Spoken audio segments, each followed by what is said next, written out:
The bathroom mirror showed someone standing behind her. I noticed it the way you notice something slightly wrong with a painting. Nothing obvious at first, only a quiet resistance in the mind. A detail that refuses to settle. The apartment was silent except for the soft tick of the kitchen clock down the hall. I had left the bathroom light on while brushing my teeth, the bulb inside the frosted fixture humming faintly. The sound blended with the old wiring in the walls, a thin electric murmur. My reflection looked ordinary enough. Wet hair clinging to my temples, toothbrush in my mouth, the pale rectangle of the sink beneath my hands. And behind me, the figure. I blinked once, slow. The mirror cleared of toothpaste foam and breath haze as if the glass itself had inhaled. When my vision sharpened, the space behind me was empty again. Just the narrow hallway leading toward the bedroom, dim and still. I turned. Nothing there. Only the hallway light, half burned out, flickering in tired pulses. I rinsed my mouth and told myself it had been the kind of mistake mirrors sometimes make. Angles folding together for a moment before settling back into place. Reflections borrowing shapes that weren't really there. Still, when I looked up again, I hesitated. The mirror was slightly warped around the edges. Old glass does that. It thickens in uneven waves, distorting the image like water held perfectly still. My reflection watched me hesitate. The light above us flickered once, and the reflection flickered with it, but a fraction later. Not enough to notice at first, just enough that something in my chest tightened. I leaned closer to the sink. The porcelain creaked faintly under my weight. The mirror was cool, fogged at the corners where steam from the shower had settled earlier. When I wiped a patch clear with my hand, the surface felt almost textured, faint ridges beneath the glass like the memory of fingerprints. Behind me the hallway stretched quiet and dark. Nothing moved, but the mirror seemed to hold the hallway longer than it should, as if reluctant to give it back. I stepped away from the sink. My reflection stepped with me. The delay was barely there, the kind of lag you'd expect from a slow video feed. But mirrors do not buffer. I tested it without thinking. Raised my hand. My reflection raised hers. A fraction too late. The bathroom light buzzed again, dimming briefly. For an instant the room sank into shadow, and the mirror swallowed the light before returning it. When brightness came back, I thought I saw something shift in the reflection's hallway. A shape, standing just at the edge of the frame. I spun around. Empty again. The apartment held that hollow nighttime stillness that belongs only to buildings after midnight. Pipes cooling. Walls breathing slowly. From the bathroom doorway I could see the living room. The couch. The dark window reflecting only the streetlight outside. Nothing moved. But when I turned back toward the mirror, I stopped in the doorway. My reflection was still standing at the sink. Not in the doorway. At the sink. Her shoulders squared toward the glass, hands resting lightly on the porcelain. For a moment I thought I had frozen in place. Then the reflection moved. She turned her head slowly toward me, meeting my eyes across the impossible distance. The delay this time was not a fraction. It was deliberate. I stepped backward without meaning to. The floorboard in the hallway creaked under my heel. The reflection watched. Her head tilted slightly, as if listening to the sound echo inside the apartment. Then she stepped away from the sink, toward the hallway behind her. But the hallway in the mirror was darker than the one behind me. The light there flickered slower, stretching the shadows into longer shapes. Something stood in that darkness. Not clear, not fully formed. Only a density in the air where no object should be. I turned again quickly. The hallway behind me was empty. When I looked back at the mirror, the reflection had stopped moving. She stood in the doorway now just as I did, perfectly aligned again. Almost, except her breathing. My chest rose slowly. Hers rose first. The glass held the moment like a held breath. I felt suddenly aware of the mirror itself. Its weight in the wall. The quiet pressure of its surface facing outward into the room every day. Watching small routines. Brushing teeth, washing hands. The passing shapes of a life repeated in fragments of reflection. Mirrors see more than we do. They remember every angle. Every version. I stepped closer again, drawn back to the sink. The reflection waited. Her hands rested on the porcelain a moment before mine did. That was when I noticed the space behind her again. The hallway in the mirror had grown darker. Not empty now, occupied. Someone stood there. The shape was tall and narrow, indistinct against the dim wall. Not close enough to touch her, but near enough that its presence felt heavy. It did not appear suddenly. It was simply there now, as though it had always been waiting for the room to notice it. I did not turn this time. I kept my eyes on the glass. My reflection did the same, but the figure behind her leaned slightly forward. A movement too slow to be natural, too patient. My mouth opened to speak, though I wasn't sure what I meant to say. The sound never came. The bathroom light flickered again, and for a brief moment the mirror went completely dark. When the light returned, the reflection was closer to the glass. Closer than I was. Her face nearly touching the surface. Her eyes fixed on something just over my shoulder. The figure behind her had moved as well. Nearer. Its outline blurred against the dim hallway, but its height filled the frame now. Its shape folded into the reflection like shadow sinking into water. I felt the apartment behind me press inward with silence. The clock in the kitchen had stopped ticking. The wiring in the walls had gone quiet. Even the light above the sink seemed to hum more softly, as though listening. The reflection lifted her hand. Slowly, her fingers touched the mirror from the inside. I watched the shape of her palm flatten against the glass. The surface rippled faintly beneath it, as if the mirror were thinner than it should be. My own hand remained at my side, but her hand stayed there, waiting.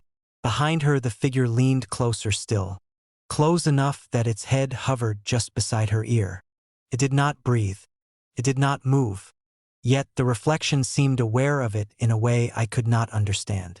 She turned her head slightly, acknowledging something whispered without sound. Then her eyes shifted back to me.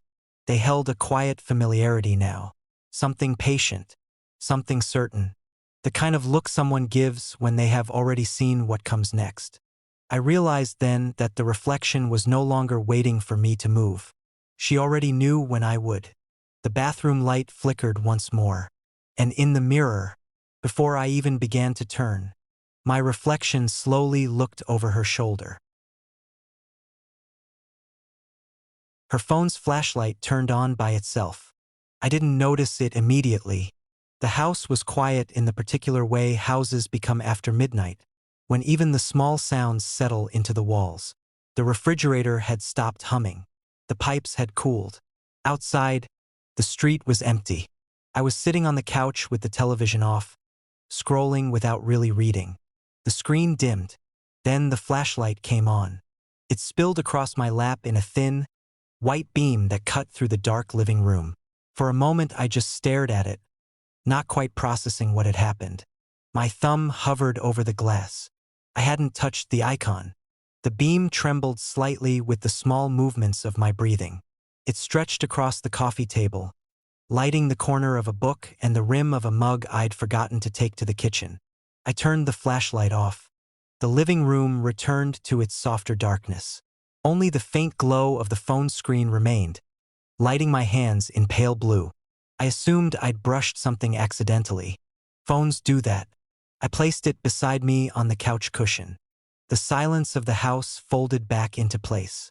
Somewhere in the hallway, the wood settled with a quiet tick. Then the flashlight came on again. The beam pointed forward this time, stretching across the room toward the hallway entrance. It illuminated the corner where the living room carpet met the hardwood floor. The light looked thicker than before. Not brighter, just more defined. Dust floated inside the beam like pale grains suspended in water. I leaned forward and picked the phone up. It was warmer than it should have been. Not hot, but warm in the way electronics become when they've been running too long. The flashlight icon glowed steadily on the screen.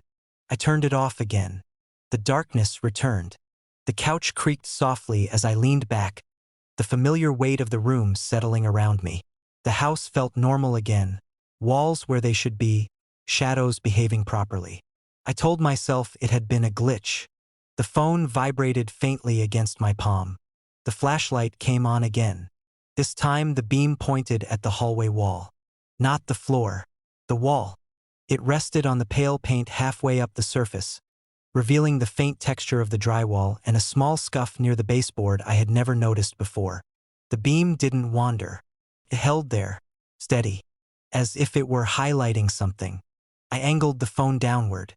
The beam resisted for a moment before following. Not physically, just with a subtle delay. The light slid down the wall slowly, like a reluctant gaze. I turned it off again. The living room dimmed. The silence in the house felt slightly heavier now. Not louder, just deeper. I listened. Nothing moved. The hallway remained dark beyond the living room opening. The bedrooms sat somewhere beyond that darkness. Doors closed, furniture still. I set the phone on the coffee table this time. Face up. The screen faded to black. For several seconds, nothing happened. Then the flashlight came on again. The beam shot straight upward.